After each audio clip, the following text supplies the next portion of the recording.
Hello. Hello. My Vietnamese kids. This is me.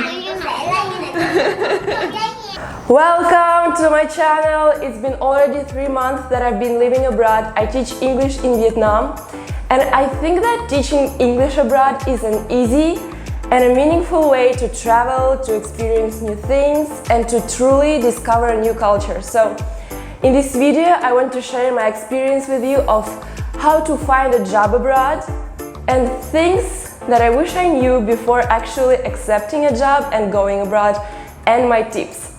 So, if you're interested, continue watching.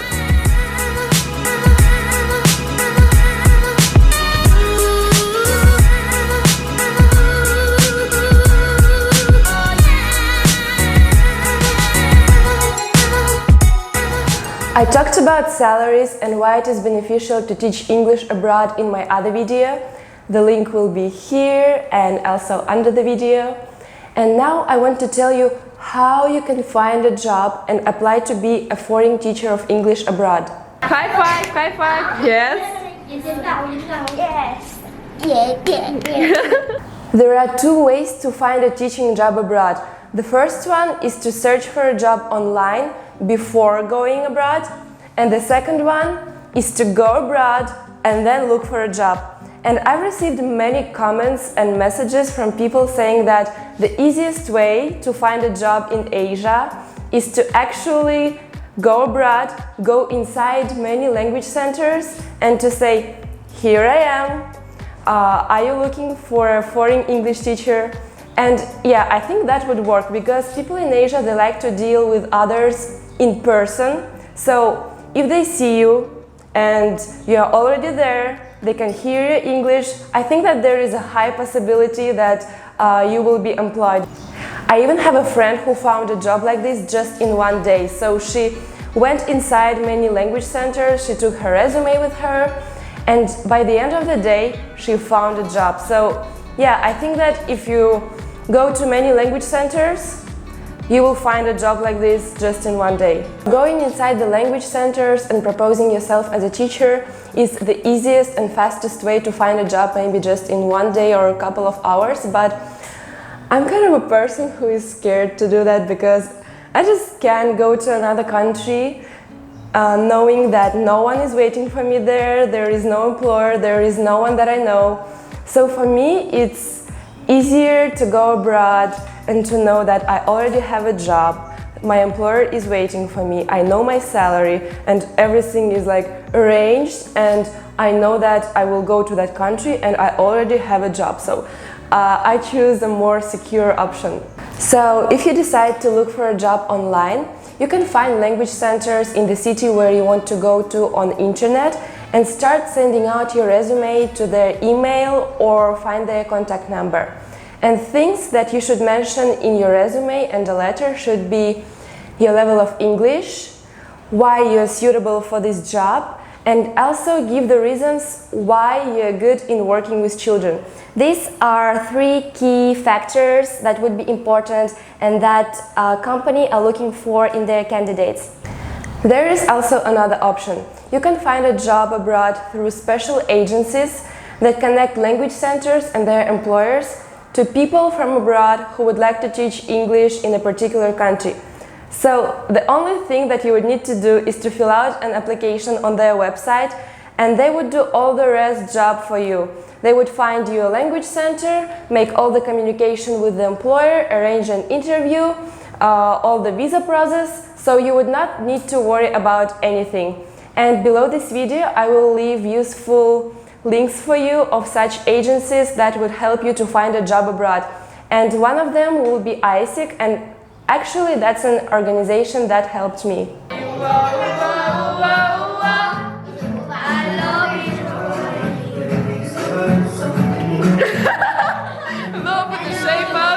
The next thing that I'm going to talk about is whether you are suitable for this kind of job.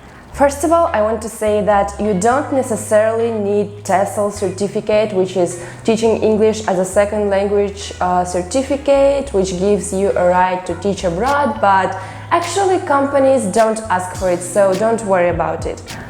But things that you should definitely have to be a foreign English teacher are, first of all, you must know English at a decent level. I think that you must be at least at upper intermediate level to teach English.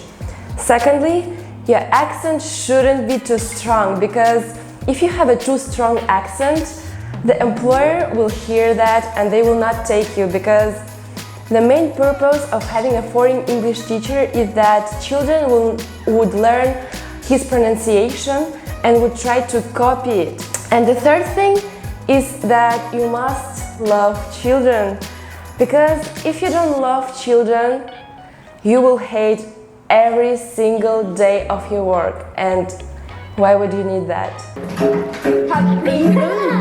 Way to go!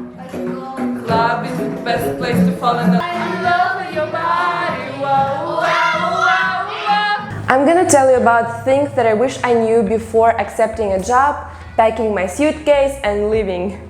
Because there are definitely some things that you need to make a research on before going to another country. So, the first thing, make a research on the location of your language center. Really, find that place on the map, find its pictures and find out how far it is from the city center. That was my biggest mistake, because when I came to Vietnam, I found out that my language center was super far from the city center and in the poorest area of the city. So really, make a research of that location. Next, ask the company the following questions that you need to know in advance. First, will there be some extracts from my salary? You really need to know that, because maybe you were promised a salary of $3,000 and then when you get your first salary you find out that you have to pay a tax which is $1,000 and some fee which is $500, so you get twice less than you were promised. So you really need to find out your exact salary that you will get each month. Question number 2 is, will I get my salary in dollars or in a local currency? You really need to know that, because you will need to transfer the money to your international card, to your bank account in your country, so that's also a very important question. Question number 3 is, will I need to pay for my work permit or my visa extension? And that's actually a really important question, because the visa extension might be from $100 to $500, and that's a lot of money.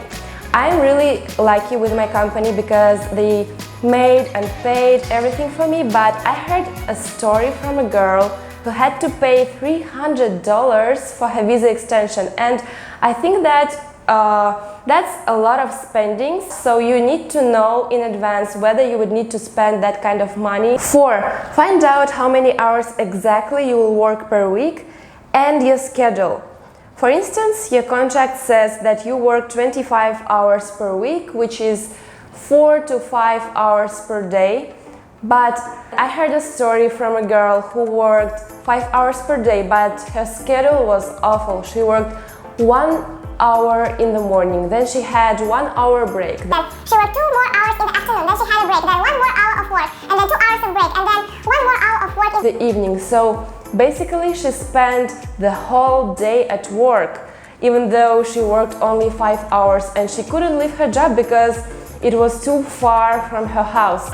And the last thing that I want to discuss is the job of being a foreign teacher itself and its mission. I think that one shouldn't think about this job only as a way to make lots of money and traveling.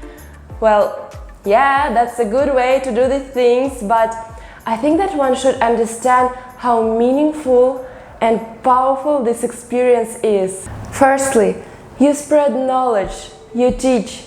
So you should be responsible about that and try to do it in the most effective way. For instance, in Vietnam, most of the people don't speak English and their accent is really difficult to understand. So your mission is to create more English speakers in that country. And when I think about that and see my students, I imagine how they grow up, and when they grow up they will speak English and there will be more people speaking English in this country, and I think that It's a really powerful and a wonderful mission. Secondly, you should also be that kind of a person who inspires others. It's not just about teaching grammar. It's about making children want to learn languages, to inspire them to become global citizens and to travel. I see that my students' interest in English is growing. Hence, they become more motivated. They talk more and more about traveling because I share my experiences of traveling abroad, and now they also want to travel. Their English is improving, and I see a huge, tremendous progress in their learning. I hope this video gave you an idea about being a foreign English teacher abroad and that my tips were really useful for you. Say hi in the comments or write if you have ever considered teaching abroad as well. And it would mean the world to me if you hit the subscribe button. Oh my god! And then I play on the slide. Time to say goodbye.